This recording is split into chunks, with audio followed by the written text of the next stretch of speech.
생명의 말씀은 누가복음 5장 1절로 5절 말씀입니다. 말씀에 순종하였더니라는 말씀을 전해 드릴 텐데요. 그 말씀을 이제 여러분이 들으시면서 사람의 말로 받지 아니하고 하나님의 말씀으로 받음으로 말미암아 여러분 심령 속에 하나님의 놀라운 은혜가 충만해지기를 주님의 이름으로 축원합니다. 하늘을 향해서 땅을 향해서 외쳤던 선지자 이사야는 범죄한 백성들을 향하여 하나님의 말씀을 선포하면서 너희가 즐겨 순종하면 땅의 아름다운 소산을 먹을 것이요 너희가 거절하면 칼에 삼켜지리라 라고 말하면서 이는 여호와의 말씀이라고 말합니다. 이는 즐거운 마음으로 순종하면 풍성한 소산물을 먹게 하시지만 그러나 거절하면 곧 불순종하면 육신적 궁핍은 물론 죽임을 당하게 될 거라고 경고합니다. 지금은 개인뿐 아니라 나라가 궁핍에 시달리고 있습니다. 이러한 때에 우리가 살 길은 오직 여호와께 돌아와 주홍처럼 진홍처럼 붉은 죄를 회개하고 하나님께 더 가까이 하는 것이 영원히 살고 범사가 잘되며 강건의 모습으로 회복되는 길임을 우리는 알아야 합니다. 그동안 우리는 순종이라는 말을 수없이 들어왔습니다. 전에도 말씀드렸지만 순종이란 사전적 정의는 순순히 따름이며 순종이란 성경적인 또 다른 말은 청종입니다. 우리가 이사야 1장을 읽다 보면 선택받은 이스라엘 백성들이 하나님께 드린 제사와 그 제사에 따른 제물을 드림은 하나님께서 보시기에 아름다운 순종이 아니었음을 알 수 있습니다. 그런 부분에서 이사야 선지자는 이사야 1장 12절에서 너희가 내 앞에 보이러 오니 이것을 누가 너희에게 요구하였느냐 내 마당만 밟을 뿐이니라 라고 하였습니다. 진실이 없고 형식이 난무한 예배, 하나님께 드리긴 하지만 주님을 따르겠다는 순종의 자세가 되어 있지 않는 그러한 이들의 종교적 생활, 이는 충분히 선지자의 눈으로 볼 때 울분을 참지 못하게 하매 당연한 일이라 생각지 아니할 수 없을 것입니다. 저는 지금으로부터 2500년 전에 이스라엘 민족의 상태를 따져보려고 하는 것이 아닙니다. 문제는 지금이 그때보다 더 나을 게 없다는 데 있습니다. 오래전부터 가난한 교인, 곧 교인은 교인인데 교회를 나가지 않는 교인들이 많아졌다는 말을 들어왔습니다. 어떤 이는 말하기를 앞으로 이 코로나 사태가 지나면 집에서 혼자 예배를 드리는 이들이 30%가 늘어날 것이라고 예견하기도 했습니다. 얼마 전 어느 교회 분과 통화해서 자신이 나가는 교회 성도 수는 150명인데 지금은 80명으로 줄었다고 하는 말을 들었습니다. 이는 그 교회의 문제만이 아닙니다. 6만여 한국 교회의 문제이기도 합니다. 저는 이 사태를 보면서 이런 생각을 했습니다. 하나님께서 마지막 때에 알곡과 가라지를 가르시는 것이라고 말입니다. 예수님 시대에도 예수님을 따르던 사람들이 수없이 떠나가는 일이 있었습니다.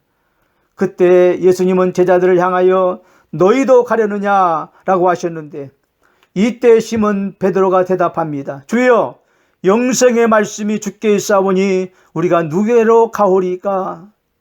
우리가 누구에게로 가오리까? 오늘 이 시대에 베드로와 같은 끝까지 주님을 따르는 그러한 참 알곡의 신자들이 필요합니다. 순종이란 언어적 의미는 듣다, 종종하다, 유의하다, 관심을 가지다, 듣는 것을 이해하다, 복종하다라는 여러 의미를 가지고 있습니다. 우리는 이 시대의 흐름을 잘 분별하여 더욱 말씀에 관심을 갖고 청종하는 신앙인으로 살아가야 합니다. 청종이란 듣고 따르는 것을 말합니다. 오늘은 여러분이 잘 알고 계시는 성경의 역사적 이야기를 하려고 합니다. 베드로는 어부 출신입니다. 그래서 누구보다도 고기를 잡는 일에 전문가라 말할 수 있습니다. 베드로는 동업자인 야고보와 요한과 함께 게네사렛 호숫가로 고기를 잡으러 갔습니다. 그런데 웬일인지 밤새도록 그물을 던져 보았지만 한 마리도 잡지 못했습니다. 누구나 그러듯이 고기를 잡으러 갈 때에는 만선의 기쁨으로 돌아오리라는 기대를 가지고 갔을 것입니다. 하지만 그 기대와는 달리 그날따라 한 마리도 고기를 잡지 못했습니다. 땀을 흘리고 잠을 자지 못해도 고기를 많이 잡았다면 피로감도 덜했을 것입니다. 그런데 힘들었는데 거기에 고기를 전혀 잡지 못했으니 피곤은 가중되었을 것이라고 또한 마음은 얼마나 낙심이 왔겠습니까? 그런 상황에서 누가 말을 시킨다든지 또다시 그물을 던져보라고 하면 짜증은 불보듯 뻔한 일입니다. 그런데 그때 한 사람 곧 예수께서 배에 오르시더니 베드로에게 배를 육지에서 조금 떼기를 청하십니다. 그리고 앉으사 배에서 사람들에게 말씀을 가르치시더니 말씀을 마치시고 시몬 베드로에게 깊은 데로 가서 그물을 떨여 고기를 잡으라고 말씀하십니다. 그러자 시몬이 예수님께 우리들이 밤이 새도록 수고하였으되 잡은 것이 없다고 말하면서 하지만 잡은 것이 없지만 말씀에 의지하여 내가 그물을 내리겠다고 말합니다.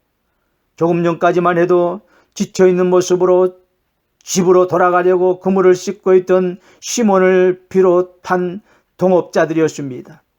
그런데 어디서 힘이 나서 다시 그물을 던지겠다고 말하는 것일까요? 과연 그물을 던지겠다고 하는 힘은 어디서 난 걸까요? 저는 설교 준비를 하면서 그런 영감을 받았습니다. 그래, 그들은 밤새 헛수고했지. 그래서 엄청 힘들고 졸리고 피곤했을 거야. 그런데 그런 그들이 다시 그물을 던져 고기를 잡으려고 한 힘은 바로 예수께서 배에서 말씀을 가르치실 때에 그 말씀이 그들로 새 힘을 얻게 하셨을 거야 라는 그런 성령님의 감동이 있었습니다. 그렇습니다.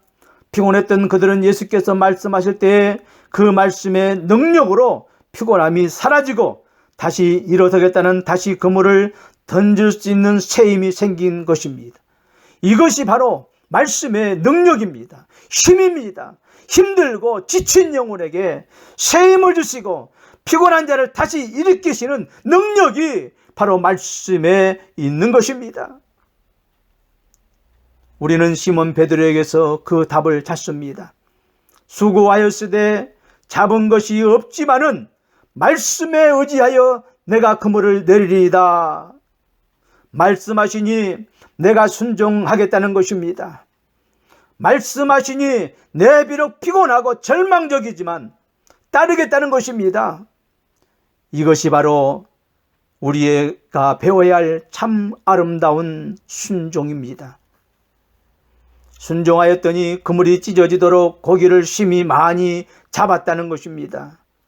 힘들지만 절망적이지만 내 생각으로 안 될 것 같았지만 순종하였더니 기적이 일어난 것입니다. 우리 역시 우리의 생각으로는 힘들 것 같지만 설마 그런 일이 일어나려고 생각이 들어도 말씀에 순종하면 기적은 일어나는 것입니다. 그런 말이 있지 않습니까? 사람이 사람을 만나면 역사가 일어나고 사람이 하나님을 만나면 기적이 일어난다. 시몬은 배에서 예수님을 만난 것입니다. 그리고 말씀으로 새 힘을 얻고 순종의 사람으로 변한 것입니다. 순종의 대가는 놀라웠습니다. 지금도 우리가 즐겨 순종하면 놀라운 일이 일어난다는 것을 믿으시기를 바랍니다. 아멘. 시몬 베드로는 그때야 자신이 그동안 예수님 없이 살아온 것이 얼마나 큰 죄인이라는 사실을 깨달았습니다.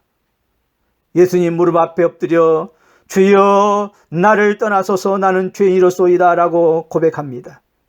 그런 시몬 베드로에게 무서워하지 말라. 이제 후로는 네가 사람을 취하리라 말씀하시니 베드로를 포함한 야고보와 요한이 베드로를 육지에 대고 모든 것을 버려두고 예수님을 따르게 되었습니다. 마지막 장면에서 모든 것을 버리고 떠났다는 것이 우리 역시 주님께 순종하려면 자아를 버리고 때로는 내게 유익한 것도 버리고 따라야 합니다. 그것이 바로 아름다운 순종이고 주님이 원하시는 참 순종의 모습입니다. 그리고 순종하면 하나님은 우리에게 하늘의 축복뿐 아니라 이 땅의 소산물도 풍족하게 주시는 것입니다.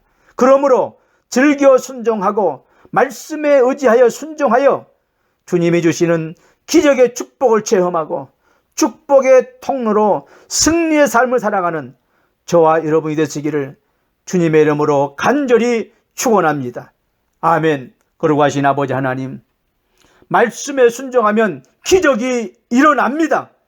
아버지 하나님, 내 생각과 내 경험과 내 자아를 버리고 말씀에 순종하는 거룩한 백성들 되게 하셔서 놀라운 하나님의 기적을 체험하는 복된 삶으로 살아가도록 역사하여 주시옵소서. 그 믿음 가지고 세상을 정복해 나가는 하나님의 거룩한 백성들 되게 하여 주시옵소서.